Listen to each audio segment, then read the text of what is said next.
So I thought I'd just do a quick, not a quick, but make a video on this book I'm reading.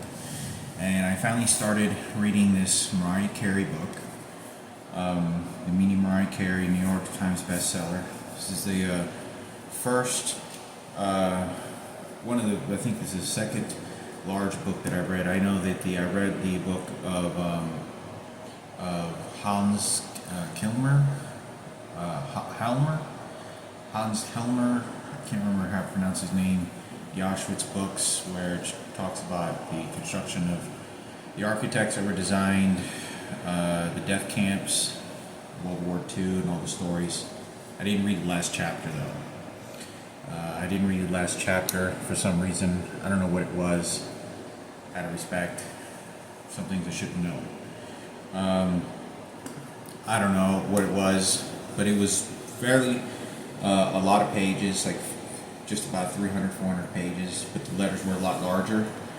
These letters are a lot smaller, and 300 pages. And I read about 100 pages, or I'd say about 70 pages, 60 to 70 pages, and then I set the book to the side because it was just really difficult because I kept on shooting electronic devices and other stuff. And then I finally picked up the book like last week, about 10 days ago, and started reading a whole lot. A couple days ago I read like for 4 or 5 hours. So I read a couple chapters, put the book down, kind of get in the rhythm of reading more often, and it's pretty fun reading. It's kind of, when I was a kid I used to try to read like a book at least a month, or just about 6 to 7 weeks, finish one book. And it used to be the Goosebumps R.L. Stine books from back in the day, of haunted books, and I remember reading those books. But anyway, this is a book of another celebrity. I read the Kendra Wilkinson book, and I was a pretty fast, quick read, and just a different style. But this is a book about the personal life of one of the most famous singers of all time. And I'm about 75% all the way through the book, and I got about 100 pages left to go. And reading this book has a lot of, I'll do a book review of what I recall reading and what I think of the book. But so far it is a pretty good book to read, and I'm not a big book reader, so I really can't say, oh, it's a fabulous book. So only those who do a lot of reading can say what's a good book and a bad book, right? And understand literature and how writers process. But I do greatly appreciate that it seems a lot of personal notes and written material were written by Mariah Carey herself, because she highly excelled in writing, and obviously because she's a singer, and excelled at it at school, as she says in the book. So it would have made the book even that much more better for her to have a professional writer write it. So it's more a lot of the attachment of her own personal writing. But I guess the Michaela Angela Davis is the one, I guess, that wrote it together on the book. But I'll do a book review on this. Sold really well. The thing that's kind of bothering me when I'm reading this is that I'll read certain pages and chapters, and they'll start shooting me, so they know exactly what page I'm on, what section of the portions I'm reading, what emotions you're supposed to feel, whether it's Mariah Carey, how she gave away her mother a house with a piano that she grew up with, and secretly had her sign a bunch of documents, or this sort of rekindle of life, finding a new relationship with the famous baseball player Derek Peters, or Derek, what was his name? I can't remember his name, but the guy Derek, who was I'm not familiar with baseball. I just heard his name a couple of times. I just know he's a baseball player. But anyway, already passed the pictures at show, and her talk about her experiences with racism and her life as a kid, mom, brother, sister. Very interesting. A lot of things I didn't know because I'm very familiar with a lot of documentaries. I watch a lot of documentaries and I watch a lot of podcasts. But as a kid and growing up, I always was tuned in with documentaries all the time. It was always interesting to me, or knowing about educational stuff like the wildlife. When I used to go to the library with my dad and get wildlife about bears, wolves, or buffaloes, and all these wild animals. Once I finish this book, I will give a book review and my thoughts of what I can remember and bring out certain topics. It's really the reason I'm also reading this, because I was hoping I was going to pass my GED test and it could help me, and it did, but I didn't pass it. I actually failed today on my GED test, and I scored the same score I did last month.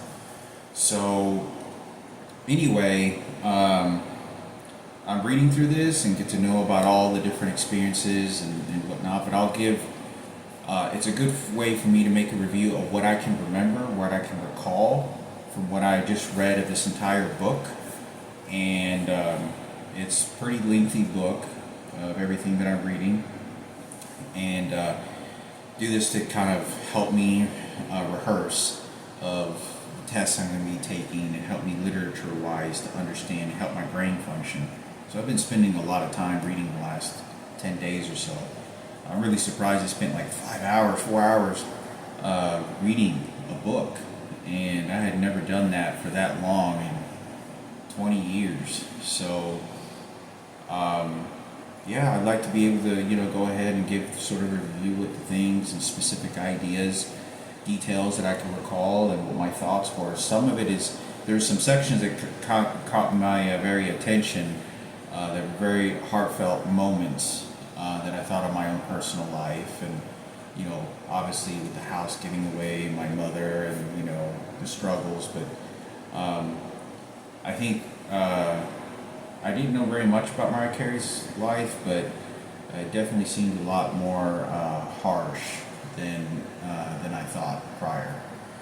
But anyway, I'll give my opinion, and I'm trying to finish one book at a time, so I got to going to complete this book and do my best that I can, rather than just reading 2-3 pages a day. And I close it for a little while, kind of rehearse, and then I maybe find a song that's mentioned and I'm not familiar with, but it sounds very familiar with the name, and I'll look it up on YouTube and listen to Shooked, by Mobb Deep, or whatever songs it may be. But most of it's all really familiar. But anyway, I wanted to make a video on this, and I'll keep y'all posted. But as far as my GED, I failed today. I'm disappointed. I feel like I did pretty good. The questions I did worse, I think, because I had even instead of having 3 or 4 questions 4 or 5 questions I couldn't finish, and I had to start guessing on the last 4 or 5 because I was just going to get them wrong. I had 7, and 7 or 8 questions I wasn't able to completely read and go through. It seemed pretty, to me, it seemed pretty more technical than it should. I don't know if who's grading the test, making it. I don't know if they're doing it on purpose, telling me lies about maybe I did pass and just trying to get me to see if I can. I don't know what the situation is, but I have to wait 90 days till I can take the test again. So we're in March, April, May. So it won't be until the end of May. March, April, May. Yeah, it won't be until the end, sometime mid-May to the end of May, that I can get another 3 chances to pass the language arts test, reading and writing, and hopefully pass that part of it. My classes, I have enrolled into math classes, and they gave me a calculator yesterday, Texas Instruments calculator. What a coincidence. My dad used to work for Texas Instruments for 20 years and retired there, and I remember him coming home from work. But, I enrolled the classes. It's supposed to start Monday. It's 2 hours a day, uh, one day a week. First, I was told that they're 2 days a week for 2 hours, like a Wednesday, like a Tuesday and Thursday. Now all of a sudden, I'm being told something else. It says that this class is only 1 day a week for 2 hours for 6 weeks. And I'm ready to enroll. I've been waiting for months to get this all situated. Calling them, when do I enroll for the next period? All of a sudden now, like I went to the class 2 days ago, one day after the other for 2 days, signed up the paperwork, took another reading, and then another math test. And they wanted me to take 4 parts of that just to even enroll in the class. It had nothing to do with the GED. So I completed all the paperwork, and I just got an email today telling me that the class already started. And last week, and I don't know why they're telling me this. So apparently now I'm enrolling late, and so the people at the office or whatever told me the wrong information. So I'm gonna go ahead and try to listen to the class and at least just refresh my memory. I don't believe I'm gonna probably complete the classes. I might. It's not to say even that I wasn't even be able to pass, but I think it's good because it is a lot of calculations and a lot of mathematics with numbers for me to be able to think that I'm going to try to pass it on the first try or second try or even third try. But I know that, I'm passing as many classes, as many tests, as many passes, try to pass as many tests that I can while I'm here. I've already got the science and social studies completed. Science I actually did really well. I did like a 156, 157 or something like that, and I needed a 145, which is well over. And then I passed the social studies. So the math and language arts. The language arts I don't have to study. It really is about me just learning, just because I'm always failing it by a few questions. So what I'm going to do is, I keep making me pass gas. What I'm going to do is I'm going to go ahead and just keep trying until I pass it. I don't have to study it. I know eventually I'll be able to pass it. So reading this book just kind of helps rehearses that. And the problem is with me taking the test in language arts and reading is just being able to read really fast, and then collect the information, because I tend to be very analytical about everything. And I'm not able to process it as fast as I would like, even though that if I were to take my time, I'd probably get nearly all questions right. But you have to do it within a short period of time, so you have to learn how to read fast and then be able to answer the questions collectively. And I think it's in 40 minutes or something like that, and the other test is like 1 hour. You get 40 minutes to write a test, then you get 1 hour to do the multiple choice questions of reading certain paragraphs, and then answering what multiple choice questions they have. And some of the and so anyway, that's the test. But as far as when I get to Dallas, if I don't pass it again, I get one more try, 1 or 2 more tries, one in May. Gotta wait. If I fail it, I get my opportunity in May, but I think the May closing period for testing time will be closed, because it's usually at the beginning of the month. I don't know. So I may just get one chance. If I can take one in May and then take one in June, just in case if I fail, that's what I'm going to do on the language arts. But the math, I'm not going to, make a big deal of it. When I get to Dallas, I'm going to enroll, try to get something near Richland College, the city of Richardson in Dallas, near Richland College, which is now Dallas Community College, I think.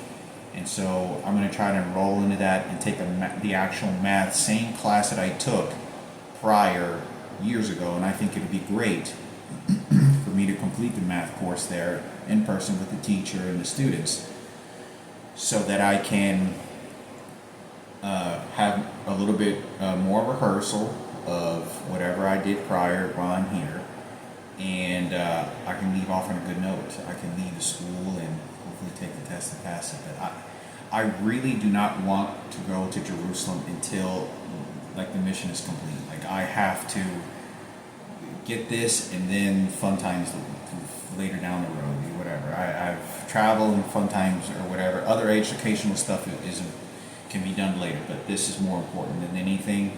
So my plan is to go to Dallas and get this completed, and then I'm off to hopefully Jerusalem and stay there for a little while.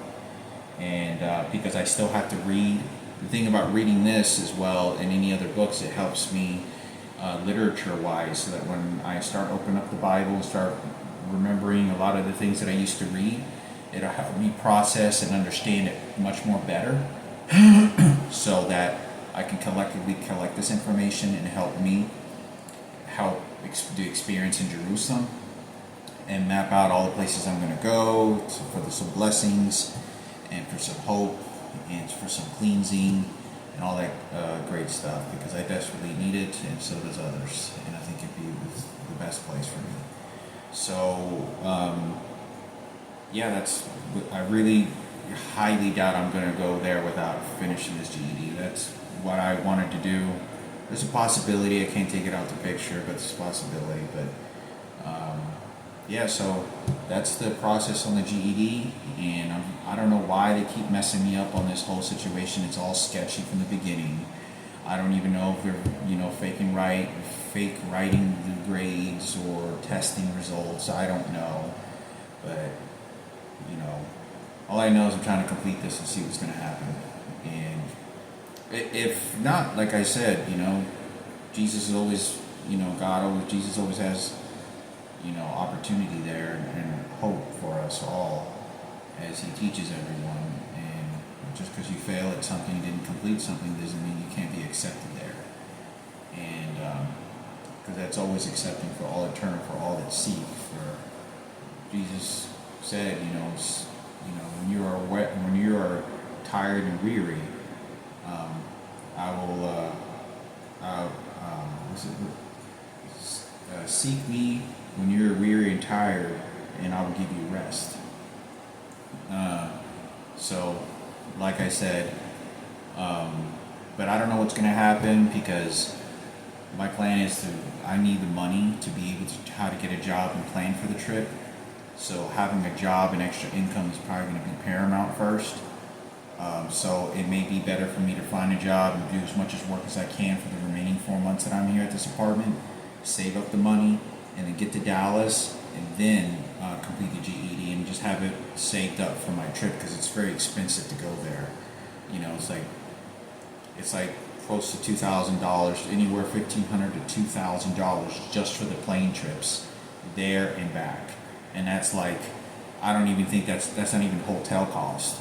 So, and I don't get to go to hotels. I go to hostels where there's bunk beds and lots of people, and those are still high dollar. They're still like at least $70, $80 a night.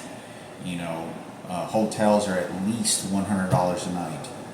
So if I were to even get the privacy of a hotel before I went there and went back to Jerusalem, you're talking like an extra $400 or $500 just alone. And that's like a night here, a night there, sleeping at the airport and whatnot. And then I have to exercise my body to be able to make all these long walking trips to the touring, and I get tired, be able to focus and listen, and not just sort of be like there like a zombie. So we'll have to see what happens. Things could be erratically changed, and I just go ahead and just head out there and then head back and finish my GED with some extra blessings. I don't know, but hopefully it works out the way I want, but that's more important than anything for me, is to get this completed. And I think it'd be a blessing for me to get this completed.